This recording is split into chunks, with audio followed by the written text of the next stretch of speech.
የብርሃን እናት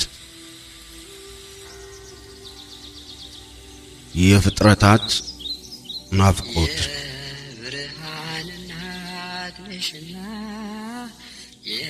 እነሆኝ የጌታ ባሪያው እንደ ቃልህ ይሁንልኝ። ይህን ቃል እንደ ዋዛ ከሌሎች ቃላት ተርታ መጻፍ እንዴት ያስጨንቃል! በዚህ ቃል ምክንያት የሆነልንን ካሰብነው እንደ እውነቱ ከሆነ ይህ አረፍተ ነገር በወርቀ ቀለም መጻፍ የሚገባው ቃል ነው።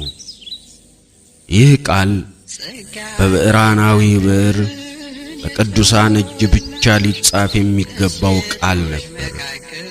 ሰማይና ምድርን ያገናኘውን ይህንን ቃል እንዴት እንዲሁ አንብበን እናልፈዋለን? ይህ አረፍተ ነገር በአዲስ ኪዳን ለተጻፉት ለሌሎች ቃላት ሁሉ መነሻ ነበር። ይህ አረፍተ ነገር የሰው ልጆችም እግዚአብሔርም ተጠባብቀው የሰሙት ድንቅ ቃል ነው። የዚህን አረፍተ ነገር ያህል የሰው ልጅን ታሪክ የለወጠ ቃል ከፍጡር አንደበት ተሰምቶ አይታወቅም።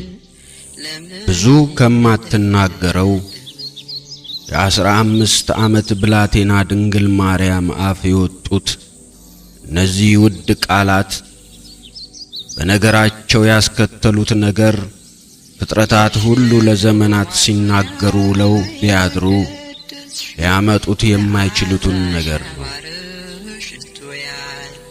ይህ ቃል እግዚአብሔር ወልድን ከዙፋኑ ሰው ለመሆን የጠራ ቃል ነው። ይህ ቃል የገነትን በር ያስከፈተ የኪሩቤልን ሰይፍ ያስጣለ ቃል ነው።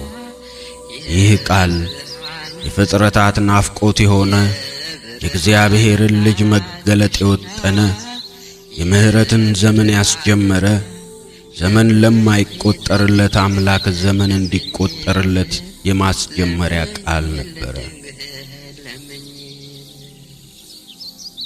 በምድር ላይ የማይረሱ ብዙ ታሪካዊ ንግግሮችን ያደረጉ ታላላቅ ሰዎች አሉ። ድንግሊቱ የተናገረችውን ይህን አንድ አረፍተ ነገር ያህል ግን የሰው ልጅን ታሪክ የለወጠ ቃል የለም።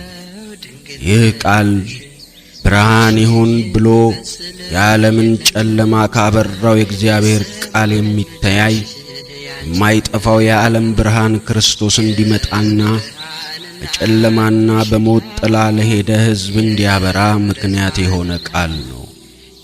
ይህ በገሊላዋ ብላቴና የተነገረ ቃል ክርስትናን የመሰረተ ቤተ ክርስቲያናችንን የሰራ ቃል ነው። የሉቃስ ወንጌል ምዕራፍ 1 ከቁጥር 79። ከእግዚአብሔር ዘንድ የተላከው ቅዱስ ገብርኤል የመጣበትን ለድንግሊቱ አስረድቶ ጥያቄዋን መልሶ የተላከበትን ሥራውን ፈጽሟል።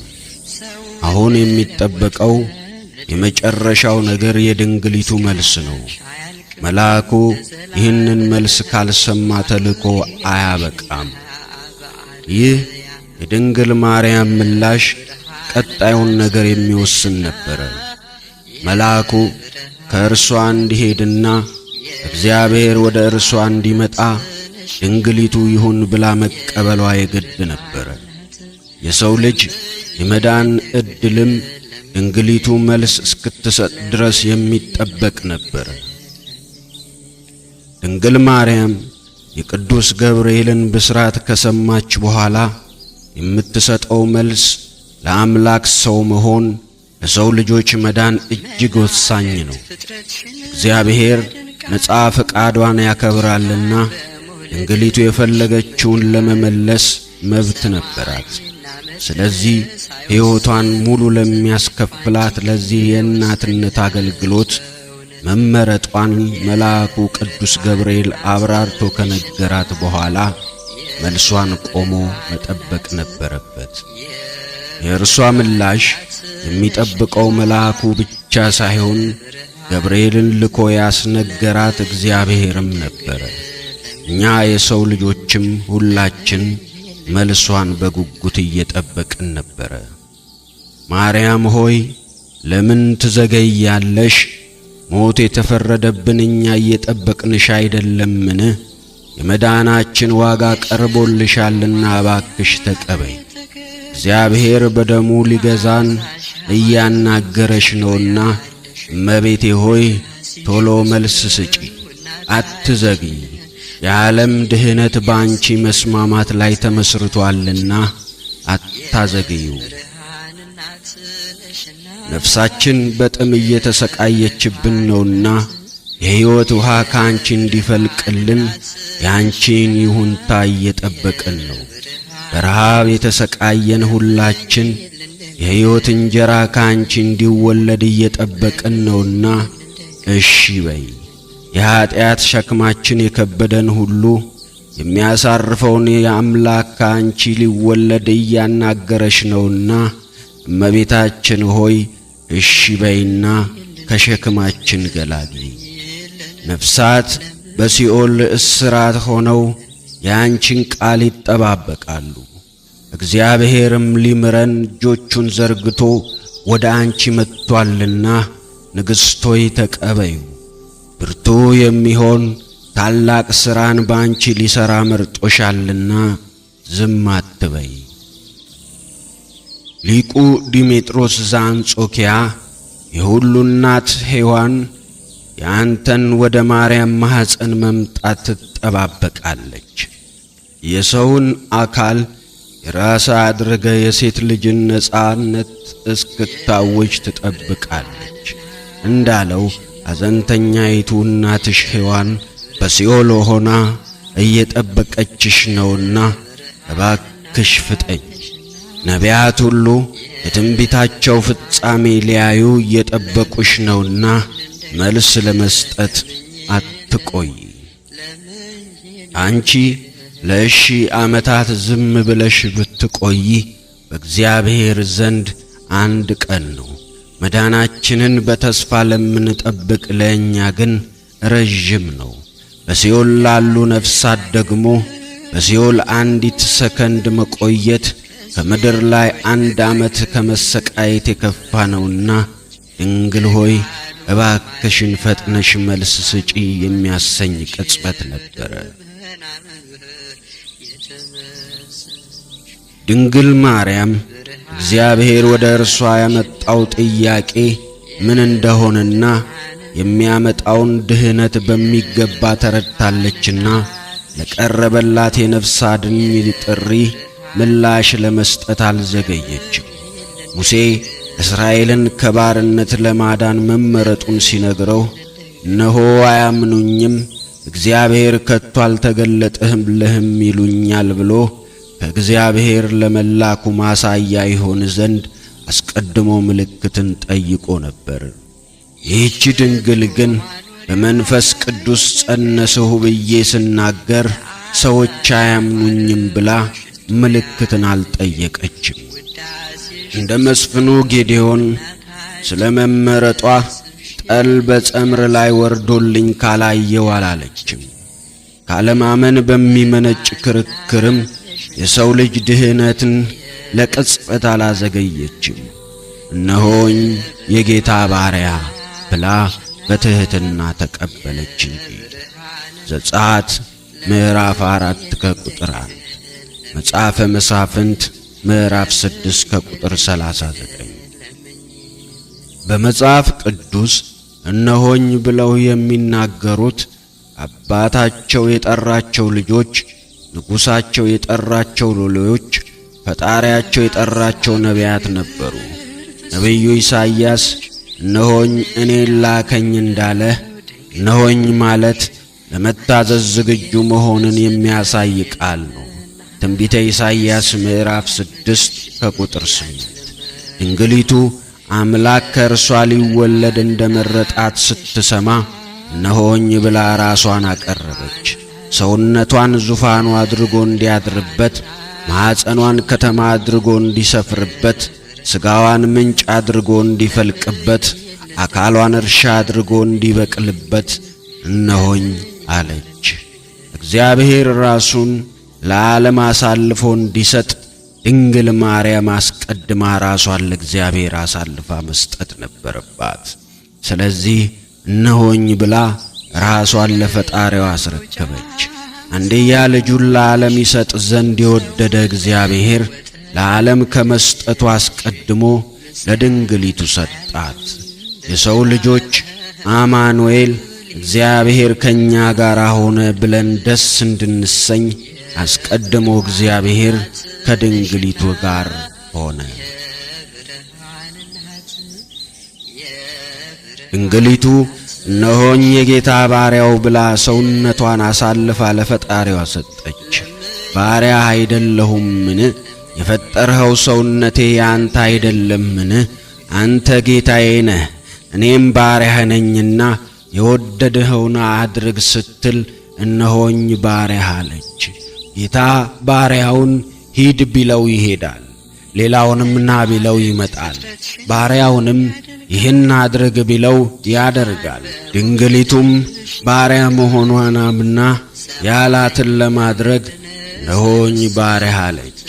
የማቴዎስ ወንጌል ምዕራፍ 8 ከቁጥር 9።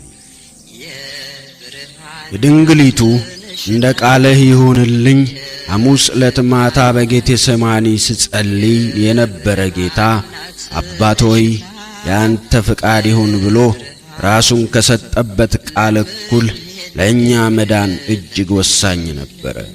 ምክንያቱም እግዚአብሔር የሰውን ልጅ የሚያድንበት የመዳን ቀንና የተወደደ ሰዓት በደረሰ ጊዜ ነገረ ድኅነት የተፈጸመው በሁለት መልአካዊ ተልእኮችና በሁለት ይሁንታዎች ነበረ። ሁለተኛ ቆሮንቶስ ምዕራፍ 6 ከቁጥር 2። መልአኩ ገብርኤል ለድንግሊቱ በታየበት ዕለት ድንግሊቱ በፈራች ጊዜ አትፍሪ ብሎ አበረታቷት የተመረጠችበትን ነገር ነግሯት መጨረሻም እንደ ቃልህ ይሁንልኝ ብላ ተቀበለች። የሉቃስ ወንጌል ምዕራፍ 1 ከቁጥር 38። ይህ ቀን የሰው ልጅ ድኅነት የተጀመረበት የጌታችን ዕለት ጽንሰቱ ነው። ነገረ ድኅነት የተፈጸመው ደግሞ በምሴተ ሐሙስ በፍርሃት ሲያጣጥርና አጽንቶ ሲጸልይ ለነበረው ክርስቶስ ከሰማይ መጥቶ የሚያበረታታው መልአክ በታየ ጊዜ ሲሆን እርሱም አባት ሆይ ያንተ ፍቃድ ይሁን ብሎ በመቀበሉ ነው። የሉቃስ ወንጌል ምዕራፍ 22 ከቁጥር 43 እስከ 44። የሚያበረታታው መልአክ መጣ ማለትንም ከገብርኤል ዜና ጋር ቆጠር ነው እንዳለ ቅዱስ አባ ጊዮርጊስ ዘጋስጫ። ድንግሊቱ ወንድ ስለማላውቅ እንዴት ይሆናል ብላ የቀረበላትን የእናትነት ነገር ከእርሷ በድንግልናዊ ሕይወት የመኖር ፍቃድ ጋር የሚሄድ ይሆንን በሚል እንደ ተጨነቀች ልጇም አባት ሆይ ብትወደድ ይህን ጽዋ ከእኔ ትለፍ ብሎ ነበር። በመጨረሻ ግን እርሷም እንደ ቃል ይሁንልኝ ብላ ጽንሰቱን ስታውጅ ልጇም ደግሞ ያንተ ፍቃድ ይሁን ብሎ ስቅለቱን አውጆ የሰው ልጅ ድኅነት ተከናወነ። ማቴዎስ ወንጌል ምዕራፍ 26 ከቁጥር 39። እናትና ልጅ የተናገሩት አንድ አይነት ቃል ይሁንልኝ የሚለው ብቻ አልነበረም። ድንግል ማርያም እነሆኝ ብላ የተናገረችውን ራሷን ለፈጣሪ አሳልፋ የሰጠችበትን የትሕትና ቃልም ልጇ በመስቀል ላይ እነኋት ብሎ እርሷን ወክሎ ደግሞታል። እርሷ ለእርሱ ማደሪያውና እናቱ ለመሆን ራሷን ሰጠች። እርሱ ከእርሷ ተወልዶ የማዳንን ሥራውን በመስቀል ላይ ፈጸመ። እነሆኝ ብላ ራሷን ለእርሱ የሰጠችውን ድንግል ግን እንዲሁ ትቷት አልሄደም። እነኋት እናትህ ብሎ ነፍሱን ከመስጠቱ በፊት ለሁላችን እናቱን ሰጠን። ጌታ ነፍሱን ስለ እኔ አሳልፎ ሰጠ ብሎ ፍቅሩን የሚያደንቅ ሰው ሁሉ እዚያው ቦታ ላይ ያለውን ከነፍሱ በፊት እናቱን የመስጠቱን እውነታም መዘንጋት የለበትም። የዮሐንስ ወንጌል ምዕራፍ 19 ከቁጥር 27። እንደ ቃልህ ይሁንልኝ የሚለው ቃል የሰው ልጅ ለአምላኩ ከተናገራቸው አሜኔታዎች ወደር የሌለው ነው። አሜን ማለት ይሁንልኝ ይደረግልኝ ማለት ነው። ለእግዚአብሔር በእኛ የሚነገረው አሜን በእርሱ ደግሞ ነው። አሜን ማለት እግዚአብሔር እንዲሁ ያድርግ ማለት ነው። ከአሜን ይቀራል እንዲሉ ድንግል ማርያም ቢቀር ብዙ የሚያስቀራ አሜን ካንደበቷ ተጠብቆ ነበር። እርሷም አሜን ብላ ተቀብላ ለዘመናትን የምናዜመውን አሜን ወአሜን ለይኩን ለይኩን አሜን አሜን ይሁን ይሁን የሚል የክርስቲያኖችን ቅዳሴ ያስጀመረች። ሁለተኛ ቆሮንቶስ ምዕራፍ 1 ከቁጥር 20፣ ትንቢተ ኤርምያስ ምዕራፍ 28 ከቁጥር 6። ድንግል ማርያም እነሆኝ የጌታ ባሪያው እንደ ቃል ይሁንልኝ የሚለውን ቃል ተናግራ ስትፈጽም ከሦስቱ አካል አንዱ ወልድ ከሰማያት ወረደ፣ በብሩህ ደመና ተጭኖ መጥቶም በማኅፀኗ አደረ። ሰልስቱ ምዕት እንዳሉ ወረደ እምሰማያት ወተሰብአ መንፈስ ቅዱስ ወእማርያምም ቅድስት ድንግል ኮነ ብእሲ። ከመንፈስ ቅዱስ የተነሣ ከእመቤታችን የተነሣ ሰው ሆነ። መንፈስ ቅዱስ ከመዋሃዱ እመቤታችን ይሁንልኝ ከማለቷ የተነሣ ሰው ሆነ። ድንግሊቱ የተናገረችውን ቃል ተከትሎ የሆነው ነገር ከዚያም በፊት ከዚህም በኋላ ማንኛውም ፍጡር በአንደበቱ ተናግሮ ከተፈጸመው ነገር ሁሉ እጅግ የከበረ ነው። ኤልያስ በጻድቅ ሰው ጸሎት ሰማይን ለጉሞ ዝናብም እንዳይዘንብ እንዲዘንምም አደረገ። ኢያሱ በገባዖን ላይ ፀሐይ ትቁም፣ በኤሎን ሸለቆ ጨረቃ ብሎ ተናግሮ ፀሐይን አቆመ። ሐዋርያት ተነሳና ተመላለስ ብለው ሽባን አስነሱ። ጣቢታ ሆይ ተነሽ ብለው ሬሳ ቀሰቀሱ። ያዕቆብ 5:17፣ ኢያሱ 10:12፣ የሐዋርያት ሥራ ምዕራፍ 3 ከቁጥር 9 እንዲሁም ምዕራፍ 9 ከቁጥር 40። ድንግል ማርያም ግን እግዚአብሔርን ከዙፋኑ ድረስ በቃሏ የጠራችው ይሁንልኝ ብላ እንደ ኤልያስ ዝናምን ከመለጎም ከማዝነምም አልፋ ንጹሑን ዝናም በእርሷ እንዲያድር አደረገች። ይሁንልኝ ብላ እንደ ኢያሱ ፀሐይን ከማቆም በላይ የፀሐዮችን ፀሐይ በሆዷ ውስጥ እንዲያበራ በቃሏ ጠራችው። ሐዋርያት በስሙ ሽባ የፈወሱበትን ሙትን ያስነሱበትን ጌታ ይሁንልኝ ብላ የጸነሰች ድንግል የቃሏ ኃይል እንደምን ያለ ነው! በአንድ አረፍተ ነገር የሰው ልጅን ዳግም ተፈጥሮ ከፈጣሪ ጋር ተስማምታ ያስጀመረች፣ የሰማይን መንገድ መርቃ የከፈተች፣ የምህረት ዓመት መጀመር በቃሏ ያወጀች ይህቺ ድንግል የቃሏ ኃይል እንዴት ያለ ነው!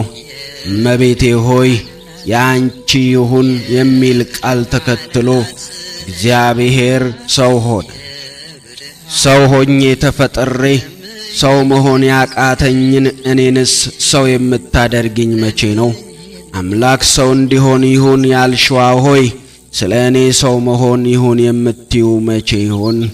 በርታ ሰውም ሁን የሚለውን ቃል በመጠበቅ አቅቶኝ ኃጢአት ሰልጥኖብኝ ሰው ክቡር ሆኖ ሳለ አላወቀም እንደሚጠፋ እንስሳ መሰለ የሚያሰኝ ሕይወት ለምኖር ለእኔ እንደ ቃሉ መሆን ላቃተኝ ለእኔ ወደ መሐሪው ልጅሽ ይህ ኃጢአተኛ ባሪያ እንደ ቃለ ይሁንልኝ ብለሽ እኔንም እንደ ቃሉ የምታደርግኝ መቼ ይሆን? አንደኛ ነገሥት ምዕራፍ 2 ከቁጥር 3። ቅዱስ ጳውሎስ እኛ ከእግዚአብሔር ጋር የምንሠራ ነን እንዳለ ለታላቁ ዓለምን የማዳን ዕቅድ ከእግዚአብሔር ጋር አብራ የምትሠራ ያደረጋት ድንግሊቱን ነበረ። አንደኛ ቆሮንቶስ ምዕራፍ 3 ከቁጥር 9። የድንግሊቱ ይሁንልኝ የሚል ቃል ከእግዚአብሔር ፍቃድ ጋር ሲስማማ አምላክን ከዙፋኑ ጠራ። የእግዚአብሔርን ልጅ የሰው ልጅ አደረገ። ሰማይና ምድርን አስታረቀ። ዝምተኛዋ ድንግል ማርያም ብዙ አትናገርም እንጂ በአንድ ነገር ላይ አምናበት ይሁን ብላ ለፈጣሪዋ ከተናገረች የሚሆነው አምላክን ከሰማይ እስከ ማውረድ ድረስ ታላቅ ነገር ነው። በእውነት ይህች ድንግል ስለ እርሷ ታማልዳለች ወይስ አታማልድም በሚል ተራ ክርክር ላጠፋነው ጊዜ ይቅር ትበለን።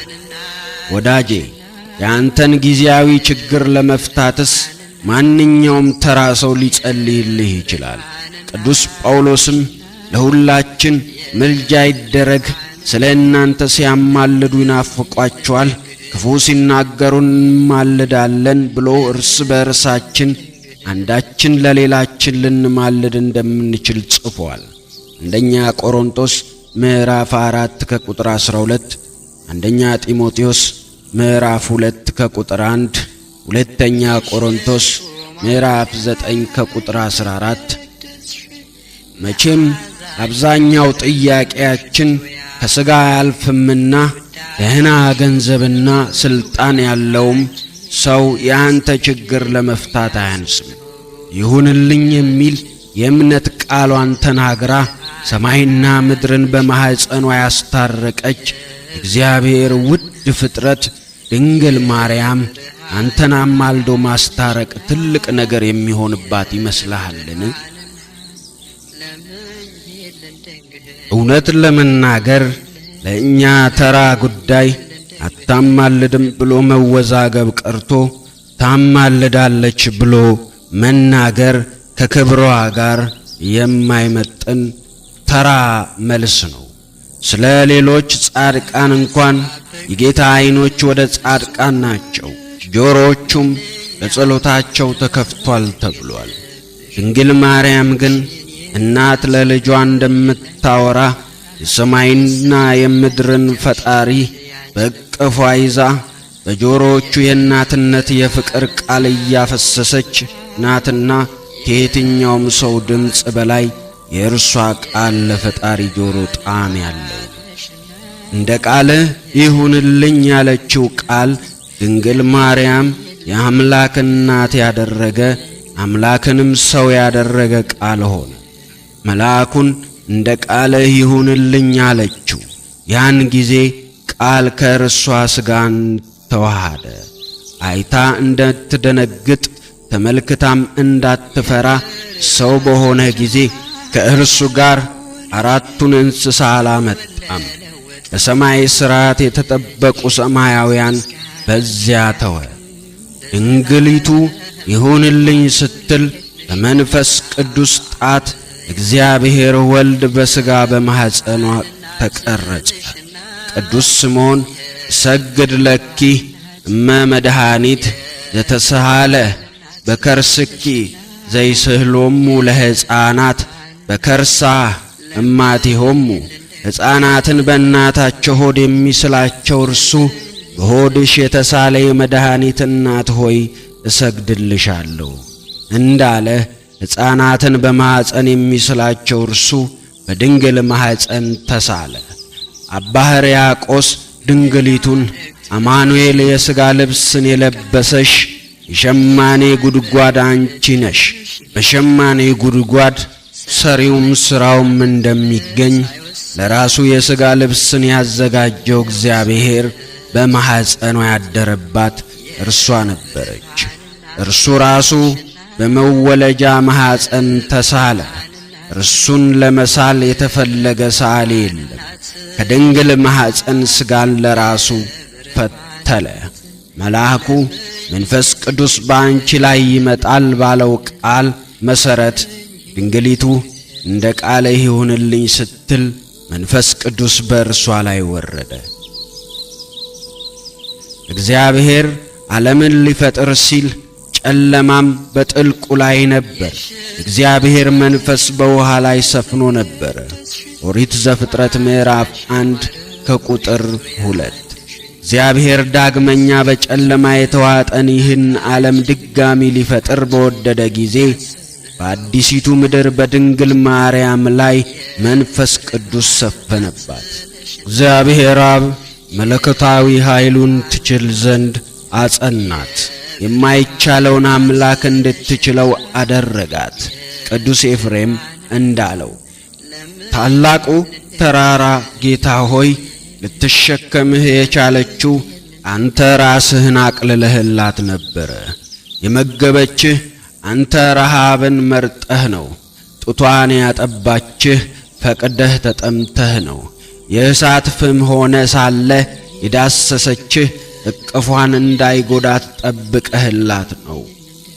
በቅዳሴያችን ላይ ይወርድ መንፈስ ቅዱስ በላይ ለህብስቱ ወወይኑ ሶበ ይብል ካህን ጸጋ መንፈስ ቅዱስ ፈኑ እንደሚል ህብስቱና ወይኑ ላይ መንፈስ ቅዱስ ወርዶ የአምላክ ሥጋና ደም ወደ መሆን በቅጽበት እንደሚለውጠው በዚህች ሕያዊት መቅደስ በድንግል ማርያም ላይ መንፈስ ቅዱስ ወርዶ በማኅፀኗ ይህ የሕይወት እንጀራ ክርስቶስ መለኮት በተዋሃደው በሥጋና ደም እንዲጸነስ አደረገ።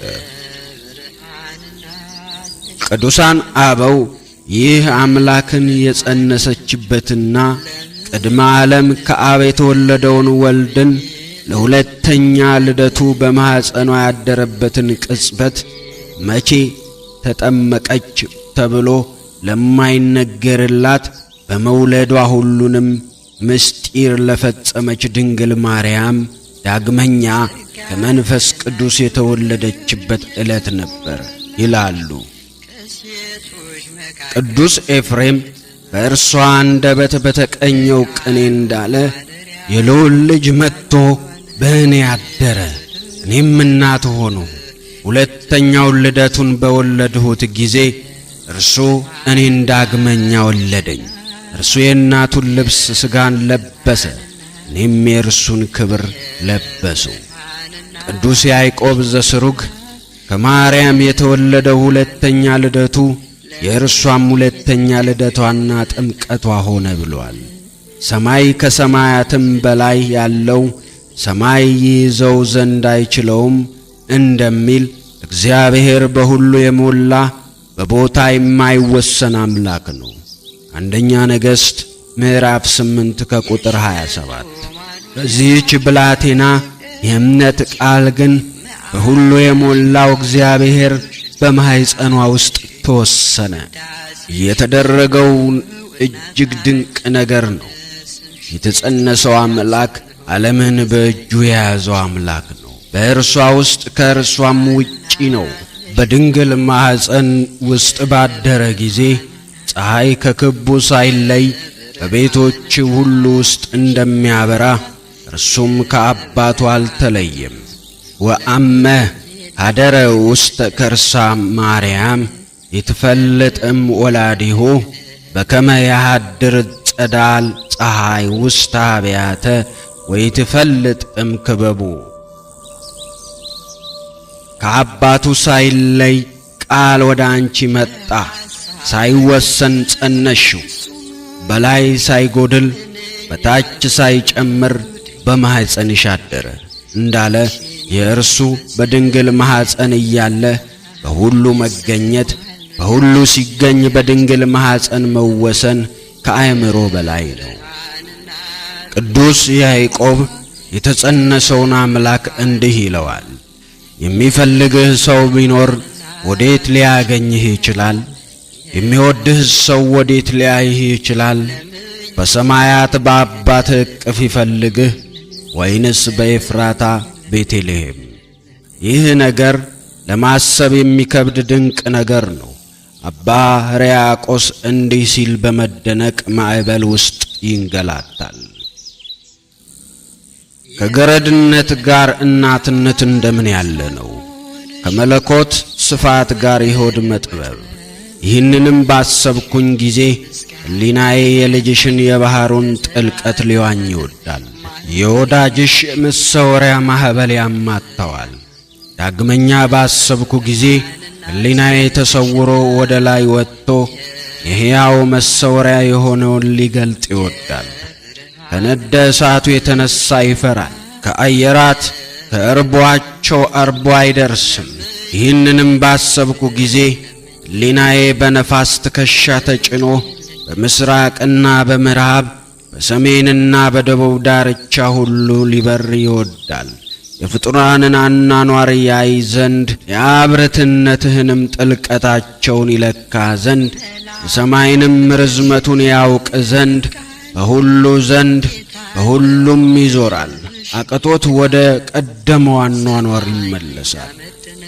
ለዘይጸውርዎ ሰማያት ኢያጽሐቆ ከርሳ ለድንግል እንዲል ሰማያት ለማይሸከሙት ለእርሱ የድንግል ማኅፀን አልጠበበውም።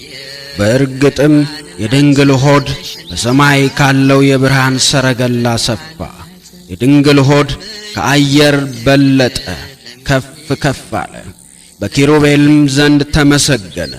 የድንግል ሆድ የሰማይ ደጅ ሆነ፣ ሳይከፈትም የፀሐይ መውጫ መግቢያ ነው። እመቤታችን ጌታን የተሸከመችው መሸከም እንድትችል አድርጎ አጽንቷት ነበረ። የሚሸከሙትን የሚሸከመው አምላክ የያዘችውን ይዟት የተሸከመችውን ተሸክሟት ነበር። ማር ኤፍሬም ይዘምራል።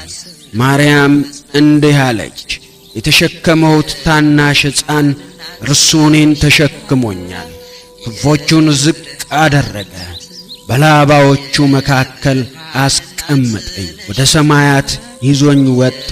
እንዲህም ሲል ቃል ገባልኝ፣ ከፍታውም ዝቅታውም ጥልቁም የልጅሽ ናቸው። ድንግል ማርያም ኃያሉን አምላክ ለ9 ወራት በማኅፀኗ በክብር ተሸከመችው። ከእርሷ ወተትን ሲጠባ ዝናምንም የሚያዘንበው እርሱ ነበረ። ጠባቡ የድንግል ማርያም ሆድ ሰማይና ምድር ለማይችሉት አምላክ ማደሪያ ሆነ። ማር ኤፍሬም ስለ ጌታችን ጥምቀት በዘመረው መዝሙር እንዲህ ይላል። ዮሐንስ ለጌታ አለው፣ ሰማያት ለኃያልነትህ አይበቁም፣ ይህ ወንዝ ለአንተ ምንኛ ያንስ ይሆን? ጌታም እንዲህ አለው፣ ማኅፀን ከዮርዳኖስ ወንዝ ይልቅ ያነሰ ነው። በዚያ ላድርና ልወለድ ፈቅጃለሁ። አሁንም በዮርዳኖስ ልጠመቅ ፈቀድሁ። በዚህች ድንግል ማኅፀን አምላክ የማደሩ ሌላው ድንቅ ነገር እርሱ በሰውነቷ ባደረ ጊዜ በመለኮቱ እሳትነት ሥጋዋን አለማቃጠሉ ነው። ቅዱስ ጳውሎስ አምላካችን በእውነት የሚያጠፋ እሳት ነውና እንዳለ በድንግሊቱ ያደረው መጠን የሌለው የመለኮት እሳት ነበረ። ዕብራውያን 12 ከቁጥር 29። እርሱ በሲና ተራራ በወረደ ጊዜ እግዚአብሔርም በእሳት ስለወረደበት የሲና ተራራ ሁሉ ይጤስ ነበረ። ከእርሱም እንደ እቶን ጢስ ያለ ጢስ ይወጣ ነበረ። ተራራውም ሁሉ እጅግ ይናወጥ ነበረ ይላል። ወደዚች ድንግል በሲና ተራራ ከሆነው በሚበልጥ የመለኮት ሙላት ተገልጦ የመጣው ይህ አምላክ እሳታዊ ነው። ኦሪት ዘጸአት ምዕራፍ 19 ከቁጥር 18፣ ቆላስያስ ምዕራፍ 2 ከቁጥር 9። እሳት ስንል በምድር እንደምንለኩሰውና እንደምናጠፋው አይነት እሳት አይደለም። እርሱ ግን በምድራዊ እሳት ልንመስለው አይገባም። ለእሳትስ መጠን አለው፣ ልክም አለው። ለመለኮት ግን ይህን ያህል ይህን ይመስላል ሊሉት አይገባም። ይህች ድንግል ማርያም እሳትን በእጆቿ ታቀፈች፣ በክንዷ ያዘችው፣ ጡቶቿንም ለእሳት አጠባች። ላም እሳት ወለደች፣ እንዳትልሰው ፈጃት፣ እንዳትተወውም ልጅ ሆነባት የሚባል ብሂል አለ። ይህቺ አዲሲቱ እንቦሳ ሐዳስ ጣዋ ድንግል የገጠማት ይህ ነበረ። መጠን የሌለውን እሳት ወለደች። እርሷን ግን አልፈጃትም፣ አቀፈችው፣ አልተወችው። የመለኮቱ እሳትነትም የምትናገረውን የአዲስ ኪዳን ቁጥቋጦ አላቃጠላትም። ስለዚህ እንደ ሙሴ ጫማችንን አውልቀን በአክብሮት በፊቷ ቆመን ከፈጣሪ ጋር እንነጋገርባታለን። ያዕቆብ ዘስሩግ እንዲህ ሲል ይዘምራል። በተባረከው ማኅፀንሽ ውስጥ የእሳት ነበልባል አደረ። ሱራፌል ይህንን ነበልባል ቢያዩት ይንቀጠቀጣሉ። ዓለማትን ያበጃጀው ሕያው እሳት በአንቺ ውስጥ ተዳፈነ። ይህ እሳት የጣዖት አምልኮን የሚያጠፋ 9 ወር የተከደነ እሳት ነው። በምድር ሁሉ የበቀሉትን እሾሆችን ሊያጠፋ የሚቻለው እሳት በማኅፀንሽ ውስጥ መላ። የቅዱስ ዮሐንስ አፈወርቅ የቆብ አባት ቅዱስ ዲሜጥሮስም እንዲህ ይሉታል። ሰማያት ታላቅ ነው ቢሉህ ከአንቺ ጋር አይስተካከልም። ሰማይና ምድርን የሞላው በማኅፀንሽ ሞልቶአልና። ሰዎች ከአንቺ ይልቅ ምድርን ታላቅ ናት ቢሉኝ ምድርማ የእግሩ መረገጫ ብቻ ናት እላቸዋለሁ። የኖኅ መርከብ ነሽ ይሉሻል። የኖኅ መርከብ ግን ያዳነችው ኖኅና ቤተሰቦቹን ነው። በአንቺ ግን ዓለም ዳነ። ታቦት ነሽ ይሉሻል። ታቦት የያዘው በእግዚአብሔር ጣቶች የተጻፉትን 2 ጽላት ነበር። አንቺ ግን የዓለማትን ጌታ በኃይሉ ቃል ጸነሽው።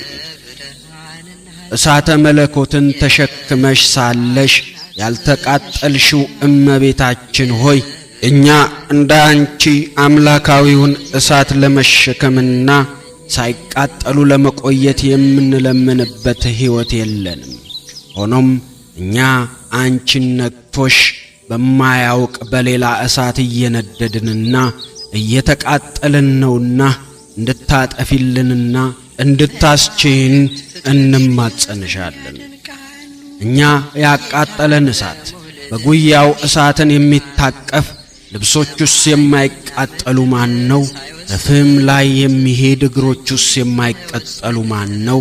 መጽሐፈ ምሳሌ ምዕራፍ 6 ከቁጥር 27 ተብሎ የተነገረለት የኀጢአት ፍትወት እሳት ነው። እኛን ያቃጠለን እሳት እነሆ ትንሽ እሳት እንዴት ያለ ትልቅ ጫካ ያቃጥላል! አንደበትም እሳት ነው። አንደበት በብልቶቻችን መካከል አመፀኛ ዓለም ሆኗል። ሥጋን ሁሉ ያሳድፋልና የፍጥረታትንም ሩጫ ያቃጥላል፣ በገሃነምም ይቀጣጠላል ተብሎ የተነገረለት የምላሳችን እሳት ነው።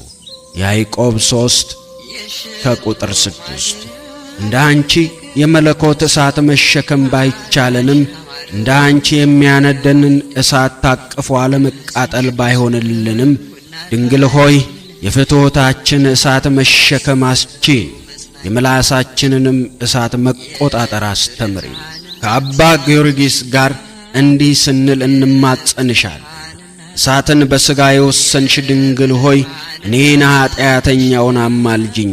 ሥጋንም እንደ ሰም ከሚያቀልጠው ከሥጋዊ ፍቃድ እሳትነት አድኝ። ድንግል ማርያም ይሁንልኝ ብላ ቃሉን እንደ ተቀበለች ሊቀ መላእክት ቅዱስ ገብርኤል ከእርሷ ሄደ። ከመታየት ወደ አለመታየት ተሰወረ። የቅዱስ ገብርኤል የአዲስ ኪዳን ተልእኮ ግን ድንግሊቱን በማብሰር ብቻ አላበቃም። ዮሴፍን በማረጋጋት ለእረኞች ልደቱን በማብሰር የቀጠለ ሆነ። በዕለተ ዓርብ ክርስቶስ ሲሰቀል ቅዱስ ያሬድ ወገብርኤል ተደመ ገብርኤል ተገረመ እንዲል በአምላኩ ሰው መሆን የተደሰተውን ያህል ያዘነውና በቤተ ክርስቲያን ትውፊት እንደሚነገረው ሰይፉን ጥሎ ድንግል ማርያም ከደናግል እስራኤል ተካፍላ በፈተለችው ሐር የተሠራው የቤተ መቅደስ መጋረጃ ለመቀደዱ ምክንያት ሆኗል።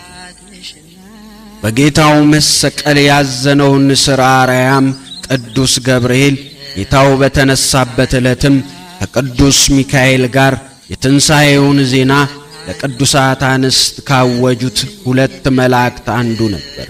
ጌታችን በ40ኛው ቀን ወደ ሰማያት ሊያርግ ሲልም መኳንንት ደጆቻችሁን ክፈቱ የክብር ንጉሥ ይግባ ብሎ ለመላእክት ያበሰረውና የጌታ በዓል ዕርገቱን አንጋጠው በሚያዩት በሐዋርያት ሐዘን የታጀበ ብቻ ሳይሆን በመላእክት ዝማሬ እንዲታጀብ አምላክ በእልልታ እግዚአብሔር በመለከት ድምፅ አረገ እንዲል የመላእክቱን ደስታ ያወጀው ይህ መልአክ ነበረ። መዝሙረ ዳዊት ምዕራፍ 23 ከቁጥር 9 እንዲሁም ምዕራፍ 46 ከቁጥር 5። ቅዱስ ያሬድ እንዲህ በውብ ዜማ ይገልጸዋል። ጠራ ገብርኤል እምሰማያት ዘይብ ገብርኤል ሊቀ መላእክት ጻኡ ተቀበሉ መጻ ወልድ አምላክ ለቢሶ ሥጋ ማርያም። ሊቀ መላእክት ከሰማይ እንዲህ ሲል ጮኸ፣ የአምላክ ልጅ የማርያምን ሥጋ ለብሶ መጣ፣ ውጡና ተቀበሉ። ይቆየን። ወስብሐት ለእግዚአብሔር ወለወላዲቱ ድንግል ወለመስቀሉ ክቡር።